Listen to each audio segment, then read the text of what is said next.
Assalamualaikum warahmatullahi wabarakatuh. Nama saya Hairi Amril bin Muhammad Nur Hadi. Pada video ini saya akan membentangkan tentang pengenalan kepada control dan monitoring. Control monitoring ni terdapat beberapa aspek. Yang pertama ialah dari aspek kos, kedua aspek mesin-mesin yang digunakan, ketiga masa, dan keempat bahan-bahan yang digunakan. Proses kontrol dan monitoring ni adalah untuk menjayakan sebuah projek tepat pada waktunya dan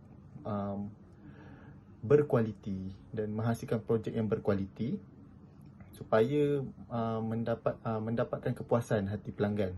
Dan untuk selain itu, kontrol monitoring ni juga adalah proses untuk mengurangkan kesilapan dan mengurangkan penggunaan kos untuk memanfaatkan peluang sambil mengurangkan keperluan untuk pengurusan krisis. Sekiranya berlakunya satu kerosakan, jadi kita tidak menggunakan terlalu banyak duit akibat kerugian-kerugian dan kerosakan-kerosakan bahan. Seterusnya, proses pemantauan juga adalah sangat penting untuk memastikan segala pekerjaan dilakukan dengan lancar dan lebih berkualiti lah. Seterusnya, dari aspek masa, kita perlulah mengikut jadual yang telah ditetapkan supaya projek dapat siap tepat pada waktunya. Seterusnya, dalam segi kos pula, kita perlu mengurangkan kecuaian untuk mengurangkan kerugian bahan. Seperti contohnya ada bahan-bahan yang tidak menjadi seperti simen semua, dan kita perlukan kurangkan kecuaian itu untuk mengurangkan kos projek kita ni.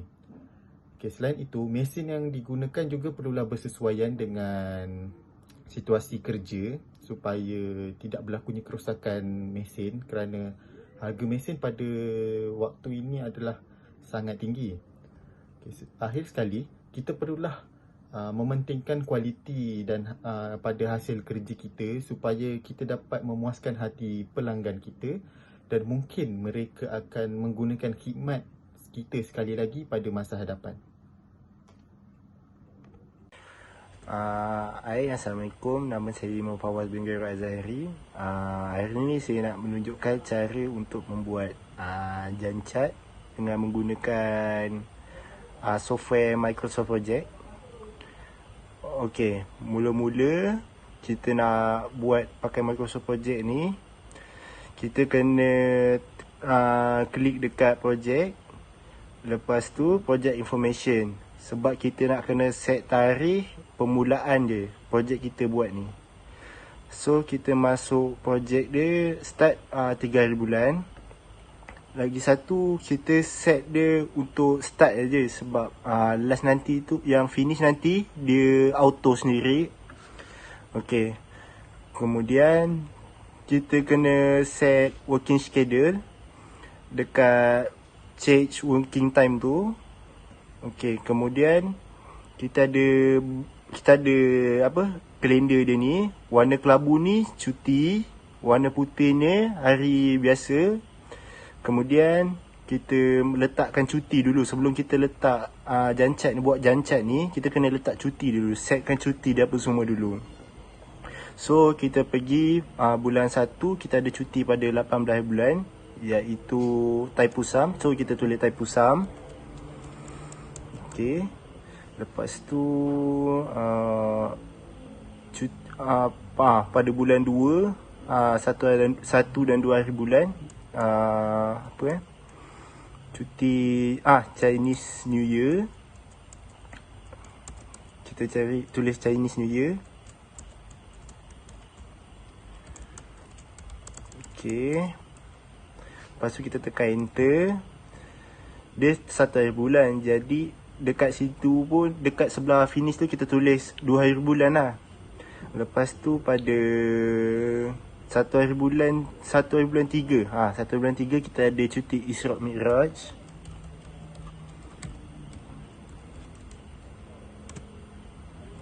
Okey, kita tekan enter, jangan lupa tekan enter. Dia macam nak simpan data tu kat situ. Lepas tu bila kita dah selesai semua setup ni, baru kita boleh start masuk aktiviti WBS ni. So, kita kena tekan dekat task mode ni, insert column, kita tekan WBS. So ada WBS ni kita tekan. So dia dah setup untuk kita buat jancat saja. Okey. Kemudian bila kita dah siap setup apa semua, lepas tu kita akan isi lah task name activity ni, duration dia, lepas tu dengan dia punya date start and finish dia, apa semua. Okey. Mula project initiation sebab awal-awal. Yang kedua design plan. Kita masukkan je apa yang dah kita kita draft. Kita tulis je kat sini.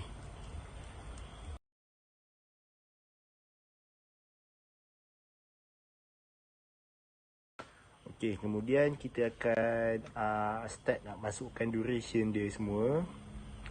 Okey, macam first ni kita tengok initial project ni. Okey, 0 hari, start kan 3 bulan 1 kan. Baru start 3 bulan 1. Macam yang kita tahu, kalau awal-awal ni yang macam project initiation ni, dia 0 hari. So kita pergi yang ni, kedua design plan ni. Design plan ni pun sama juga. Nanti dia set sendiri. Semuanya sekarang kita masukkan je apa tarikh dia apa semua. Nanti yang lain-lain semua dia set sendiri. Lepas tu structure implementation. Okey, sama juga. Kemudian kita pergi dekat flows implementation. Okey, sama juga 3 bulan tu. Okey, kalau kita tengok dekat kanan ni, nampak dia terus set 3 bulan 1. Okey. Lepas tu kita pergi kat Windows Implementation, pemasangan tingkap. Sama juga 3.1. And last sekali interior. Bila kita dah siap projek ni, kita akan buat dalam pula untuk cat dinding, pasang lampu dan design untuk furniture perabot. Ke step seterusnya.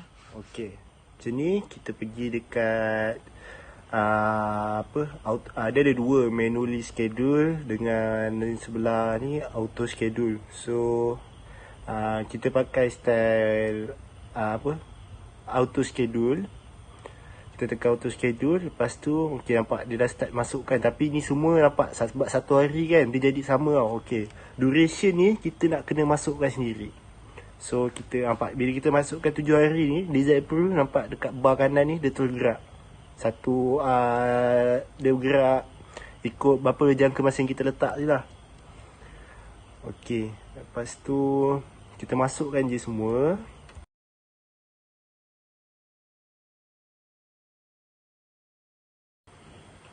Okey, kita sambung dekat step last dia. So kita akan letak predecessor dia. Predecessor ni macam kita tahu untuk kerja sebelum dia tu.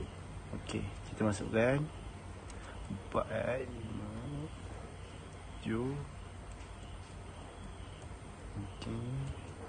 Nampak kita boleh tengok dekat sini bar jancat tu dia dah start bergerak auto. Nak panah tu turun, nak panah tu turun, nak panah tu turun. Macam projek ni, projek guardhouse ni, predecessor dia kita buat semua ikut urutan. Sebab dia bukan projek yang jenis heavy sangat. Dia macam just projek macam pondok je lebih kurang. Okay, so kita dah masuk predecessor yang akhir. Ni 31. Okay. Okay, so kita boleh tengok dia punya jancatnya semua dah siap. Belah kanan ni. Okay, ni dia punya jancat dia saja. Dah siap. Ini dia punya anak panah menunjukkan projek tu turun flow dia. Okey, sekian daripada saya. Terima kasih.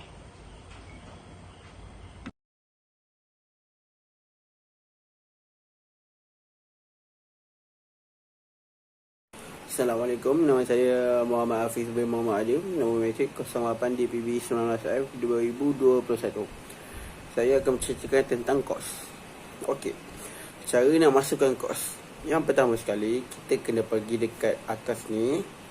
Lepas tu kita cari table dan tukar kepada kos. Sebab tadi kita punya ni entry yang dekat Gantt tu, kalau kos kita kena cari yang kos. Lepas tu kita kena masukkan kos kita tu pada feed kos ini sahaja. Lagi satu, kita tak boleh nak masukkan kos dekat tulisan yang bold itu. Sebab nanti dia akan automatic macam kira total cost yang kita ada tu. Kita tak perlu nak sentuh yang tulisan bold itu je. Misal kata kita ubah dekat tulisan bold itu nanti, kos kita akan huru-hara lari macam tu, dia tak tepat lah. Lepas tu, untuk feed cost approach ada 3 jenis, iaitu start, prorate dan end. Start bermaksud cara pembayaran dia, kita bayar baru projek itu dimulai. Kalau prorate, bila kita pilih, bila projek tu dah start, baru buat 10%, kita bayar 10%. Kalau dia buat 20%, kita bayar 20%. Kalau dia dah start 30%, kita akan bayar 30%. Itulah prorate. Dan jenis yang terakhir ialah end. End ialah bila projek tu dah selesai baru kita bayar. Tapi selalunya orang lebih prefer menggunakan prorate. Kerana kaedah prorate mudah dan senang melihat hasil kerja dalam suatu masa. Ya, terima kasih.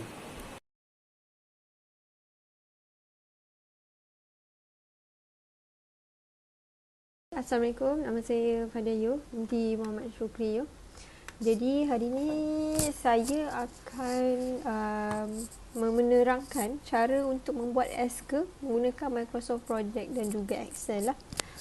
Okey, lepas dia dah bagikan, dah asingkan, dekat sini adalah SK physical ataupun performance and progress lah.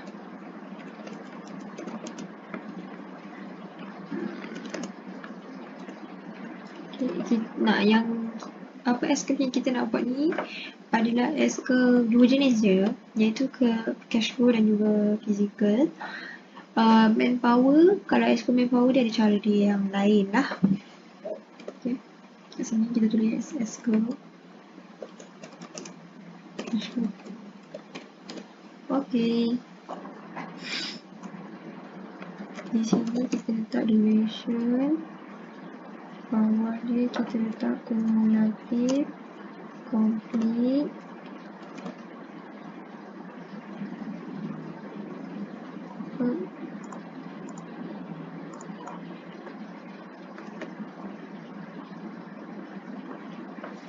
bawah dia kita letak percent actual,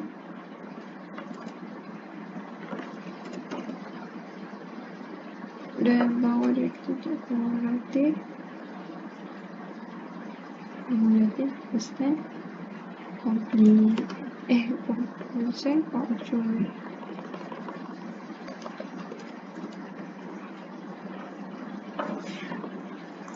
Kita besarkan lah. Okay. Bawah ni pun sama. Untuk ni kita pilih duration, cost. Bawah cost kita letak kumulatif, cost, actual cost,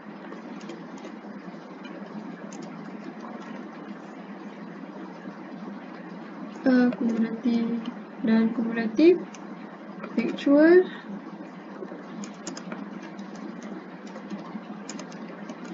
okay.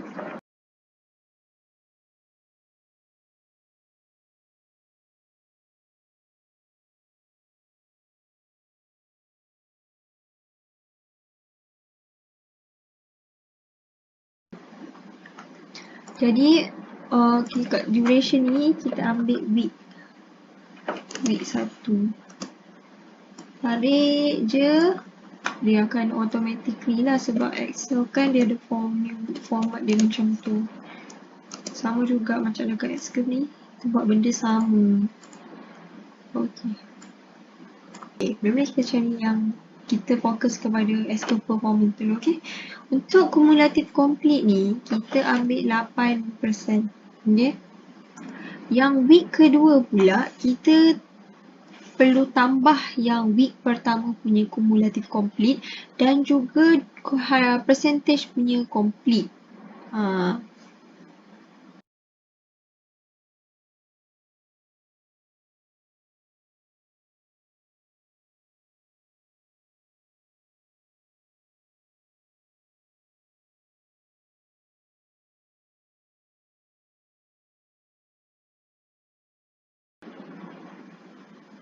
Okay, bila dah macam ni,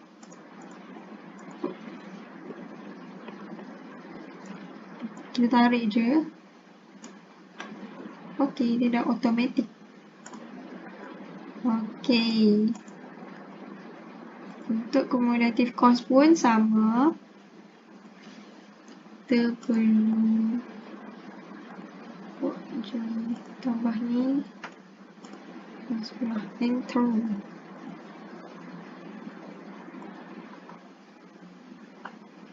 Besarkan sikit dia punya ni.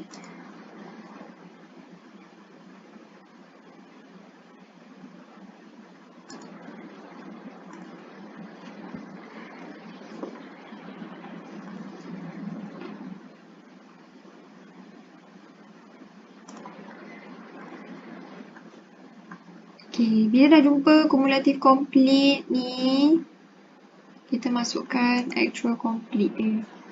Actual complete ni, kalau actual complete, actual cost, kita anggarkan sahaja. Okay, bolehlah kita letak 80% tu, okay. Seterusnya kita letak mungkin 5.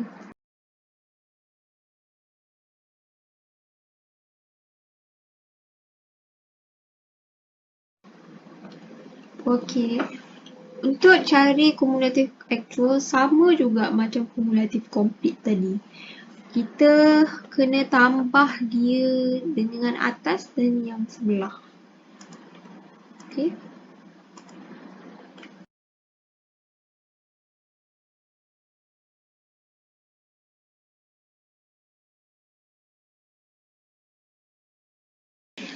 Kita buat sama lah. Tapi disebabkan yang cost ni dia kan kita pakai per ringgit kan. So kita highlight dulu, kita tukar dulu dia punya formula dia tu. Di sini general, kita tukar currency. So nanti dia automatically dia dah keluar dah RM dia tu.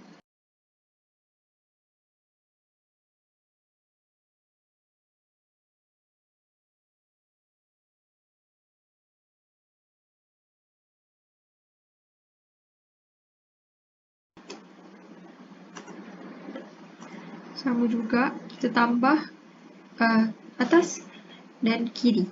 Okay. Hanya menggunakan formula sahaja. Okay, senang.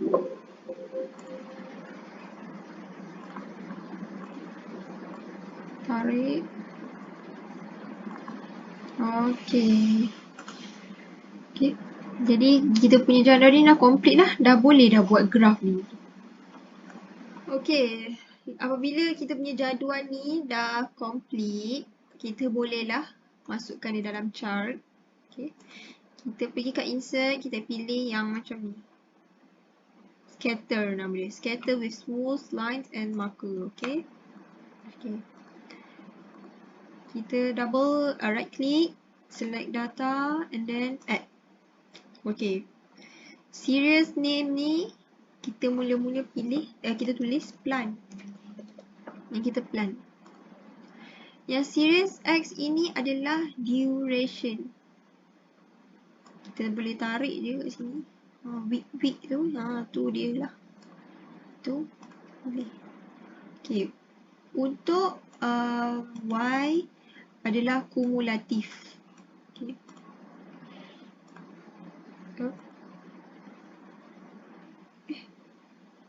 Mana tadi?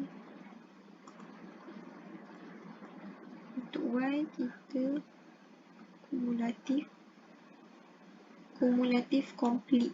Okay, jangan ambil percentage complete. No.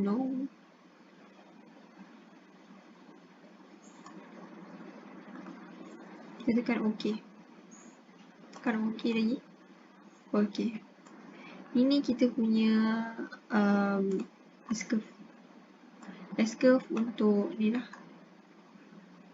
Macam mana ni? Kita pindah dia ke sini untuk lebih kemas. Okay. Jadi macam ni lah S-curve kita.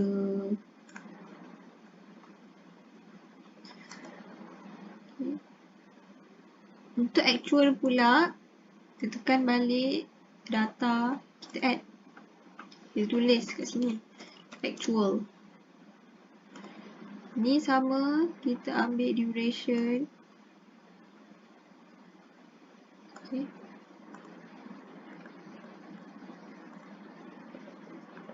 Yang kat sini kita ambil yang ni.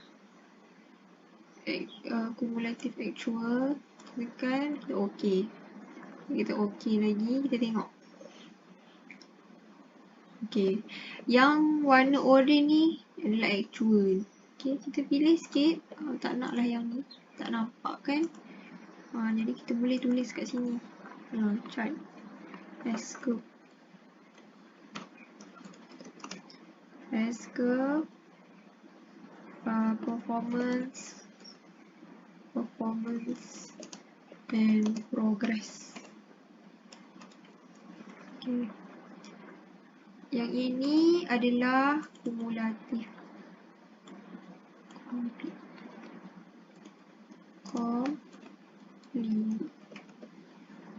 Ini adalah week. Duration. Okay.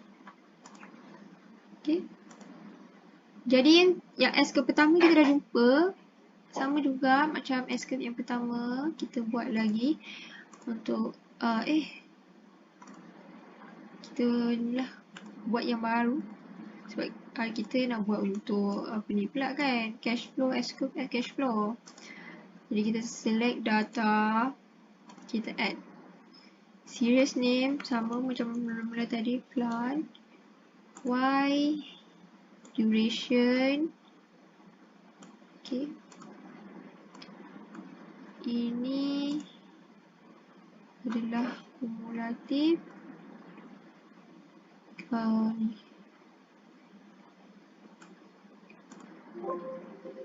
Okay. Apa? Oh ni.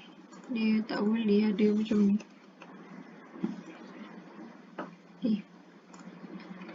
Ni S-curve kita. Okay. Kita tukar sikit layout dia, tak nak macam ni.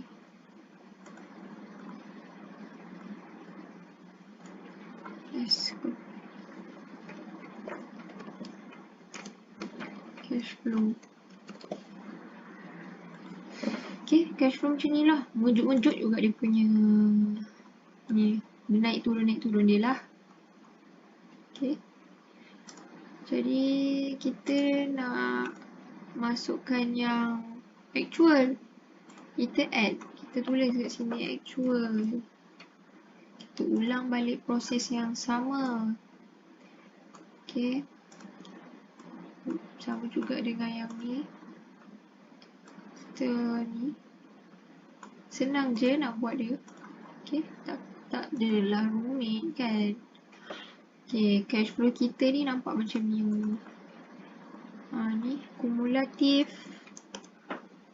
Cost. Sini. Duration.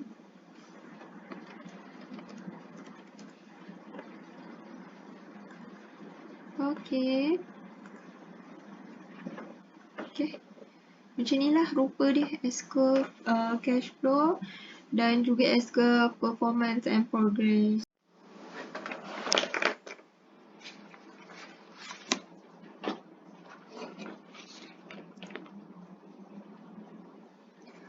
Okay, ini adalah table untuk membuat S-curve manpower. Jadi kat sini kita ada number, predecessor, time atau weeks macam berapa minggu lah aktiviti tu dilakukan. Manpower, berapa banyak tenaga pekerja yang diperlukan. Lepas tu yang ni minggu-minggunya lah. Okay, yang number dengan predecessor ni saya dah masukkan. Dan juga di akhir di akhir jadual ini ada weekly man on site dan juga cumulative manpower. Jadi kita masukkan dulu time dia tu 2.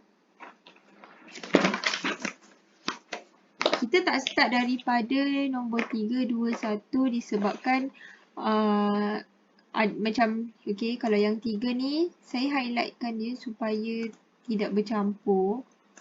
Kalau nombor yang saya highlightkan warna kelabu ini merupakan tajuk kepada subtopik itu. Jadi tak perlu pun ada manpower. Kita nak tahu yang task-task ni punya manpower dia. Okay.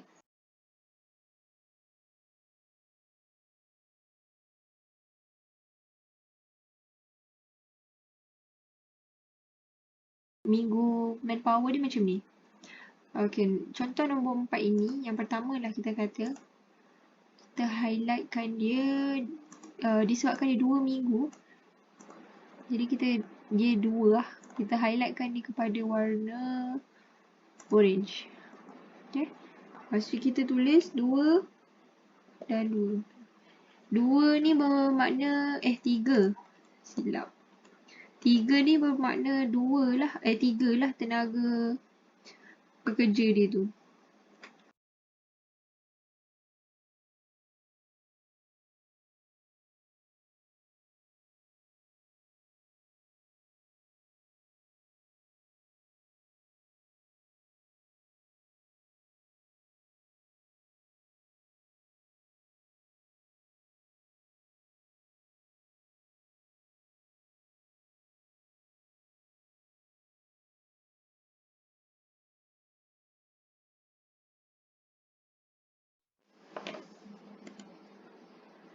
Okey, ya. Jadi seterusnya untuk weekly man on site, kita kena kira total dia dari macam minggu ke minggu tu. Jadi macam yang week pertama, minggu pertama kita letak 3. Week kedua 3 tambah 2 jadi 5. Okey, kita kena tambah macam tu.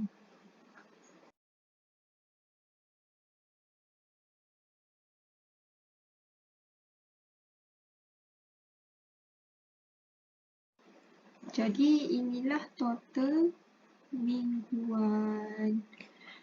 Okay. Bila total mingguan dia kumulatif ni macam biasa. Macam yang S-curve yang lain-lain tadi tu.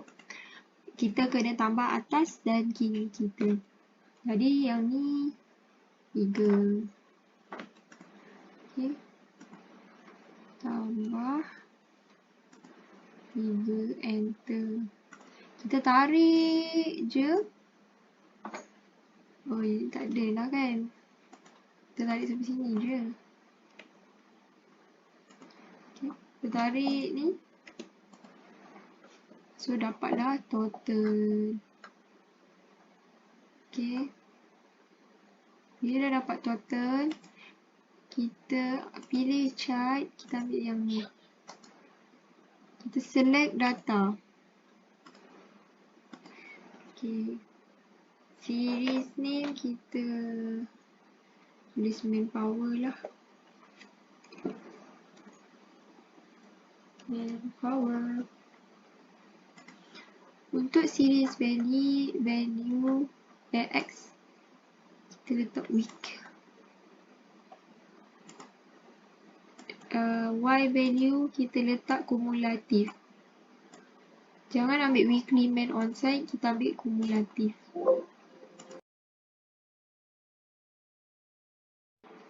Kita guna yang ni, kita tukar sikit. Okay.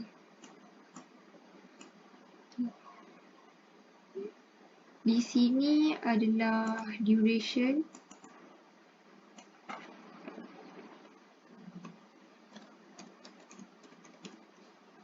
Dan di sini adalah manpower. Kumulatif manpower.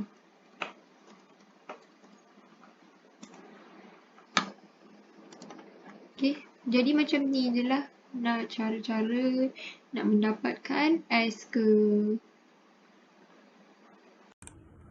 Assalamualaikum warahmatullahi wabarakatuh. Nama saya Hairi Amril bin Muhammad Nur Hadi dan saya dalam video ni saya akan terangkan tentang CPM, untuk cara buat CPM untuk projek kami.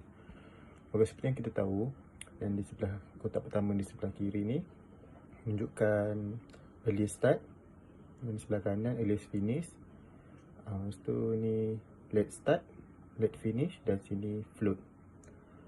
Okay, jadi yang saya setelah isikan semua estimated time di bahagian tengah ni, jadi kita letak lah. Okay, ni kosong, sini kosong, kosong di bawah sini, ni kosong. Lepas yang bahagian sini ni early start, so dia kosong, tambah dengan 7, duration dia jadi 7. Okay, 7 bawah sini, 7 tambah 7 jadi 14. Okay, begitulah step seterusnya. 14 tambah 2, 16, 19, 19, 19, 22, turun sini 22 tambah 7 29, 29, 32, 32 tambah 2 jadi 34, 34 tambah 2 jadi 34 tambah 2 jadi 36, 36 tambah 2 jadi 38, 38 tambah 2 jadi 40, 40 tambah 2 jadi 42, 42 tambah 2 jadi 44, 44 tambah 2 jadi 46, 46 tambah 2 jadi 48,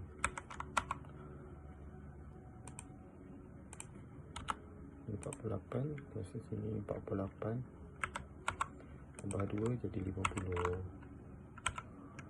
50 tambah 1 jadi 51,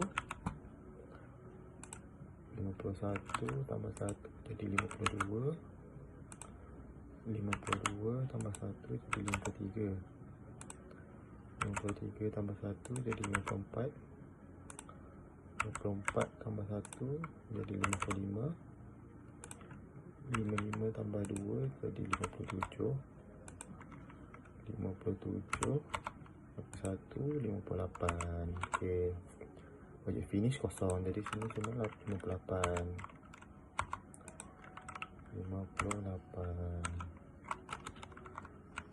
Okay, ni lepas tu kita jumpalah late finish dia. Finish dia 58. Lepas tu nak cari earliest finish, buat V 58 tolak kosong, dapat 58. Di sini sama juga, 58 tolak 1 jadi 57. Kita buat V 57 tolak 2 jadi 55. So 55 tolak 1 jadi 54, 54 tolak 1 jadi 53, 53 tolak 1 jadi 52, 52 tolak 1 jadi 51, 51 tolak 1 jadi 50, 50 tolak 2 jadi 48, 48 tolak 2 jadi 46,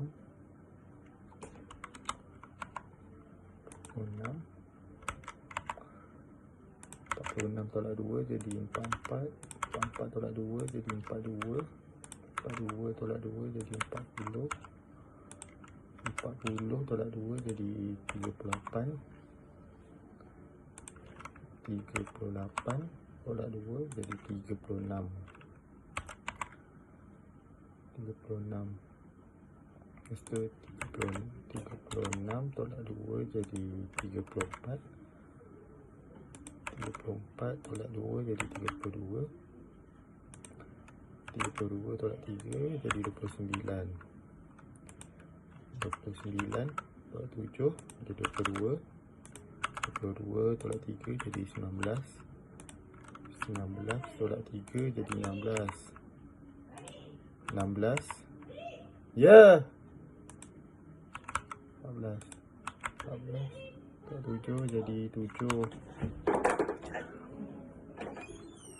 7 tolak 7 jadi 0. 0 tolak 0 adalah 0. Okey, seterusnya saya akan seterusnya kita akan cari float dia. Jadi projek ni kami satu projek kecil. Jadi projek kecil ni floatnya tak ada, so kami buat code flow. Jadi cara untuk cari float, early start tolak earliest finish.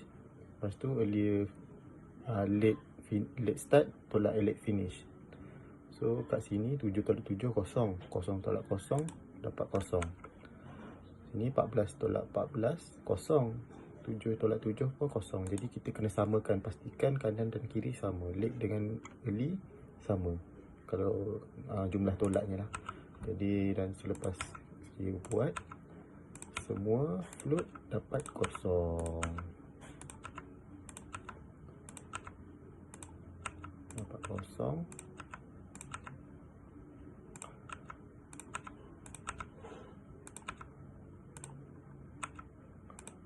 Okey, selesai SPM kita.